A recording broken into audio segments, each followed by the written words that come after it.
Ian, what are we doing hi-fi? Well, Munich show's been on, so I'm going to guess we're going to talk about Munich and round it up. Yeah. I mean, it was the high-end show that I keep mispronouncing or miscalling the hi-fi show when it pretty much is. But yeah, obviously it was a very busy week. Show ran from middle of last week through to I think it finished over the course of the weekend. Yeah, Sunday evening. And obviously, not only is it a great showcase event, it's also a very convenient time for people to announce new products. So there's been a lot of stories up on the website. I won't go into all the details now, but I would advise anybody who hasn't been on the site for a few days, it'd probably be a good time just to check in because there's a lot of stories. I'll run through some of the headline products for you now, only in the order that I wrote them as far as I can recall. McIntosh launched a new MCD12000 CD player. Marantz also reconfirmed its commitment to the CD format with the CD60 player. Astell&Kern announced both a new Kann Max digital audio player and some Pathfinder earphones. Focal and Naim have teamed up again for a new all-in-one system comprising both of their products.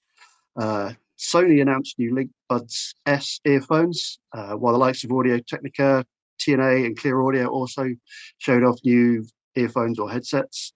Quite an interesting one with Triangle, unveiling a new active series of its Borea. We're hopefully going to get those in. So, yeah, that was an interesting one because I didn't expect it. And the normal Borea is excellent. So, yes, I sent an email when the release came in. And yes, very much so. Yeah, and they did look good. I mean, the other couple of things I had on my list, iFi Audio gave us a new portable DAC Go bar, complete with a really accessibly shiny gold-plated finish to mark the company's 10-year anniversary. That's pretty much all. I could point to the likes of KEF LS60 wireless speakers that were announced before all of this that are also worth going onto the website to take a look at. But all in all, very busy week hi-fi wise. So I don't know if you guys, if any of those products stood out for you or you caught your eye that you want to have a look at in even more detail, such as the Triangle speaker. I've got to say, as a market segment, there is a real bounce in the step with a lot of these hi-fi manufacturers at the minute. Lots of new and interesting products, Ed. Well, we've got to be careful here because a lot of them are flush with cash after lockdown and they need to be careful. I've been saying this for 2 years now, that they need to be aware that a lot of people brought purchases forward during lockdown and they won't be making those purchases over the next few years. Yes, yeah. But nevertheless, there was some really good stuff. There are some patterns. The McIntosh and Marantz CD players are interesting. What we're seeing is a smaller number of companies really sort of digging back in to optical disc because there is still a demand for it, and with a reduced number of people making products, they feel that they can do good numbers with it. So it's going to be interesting to watch these evening years of CD, because if you told me that McIntosh and Marantz in particular would be releasing new players in 2022, I'd have been quite surprised by that. So there is more to come. And we've actually got a CD player review in the tank ready to go up live on the site. There is more to give there.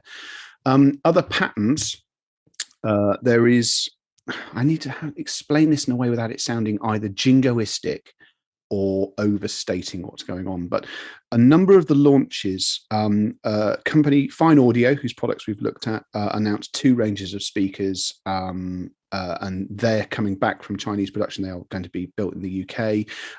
There was a new Little Mission, the same sort of styling as the 770 we just reviewed, the 700. That's also going to be built in the UK. 2 new Wharfdales that will be built in the UK. Across different markets, high-end hi-fi is coming back to its country of origin. So it's not just a back to the UK thing, it's a back to Europe thing, it's a back to the US thing, it's a back to Japan thing. I don't want to read some great political insight into that. I just think that customers are starting to become more engaged with where their products actually come from. And I do think that people are responding to that. And obviously there was some really, really silly stuff as well. Project has made a really scary looking metal turntable in the shape of the Metallica logo, which looks like it will have a toddler's eye out in about 30 seconds. Vertaire, the people that supplied the Christmas extravaganza turntable that I ended up buying, released a new Tonearm, not a record player, a Tonearm. Gentlemen, how much do you think that Tonearm costs? 30 grand.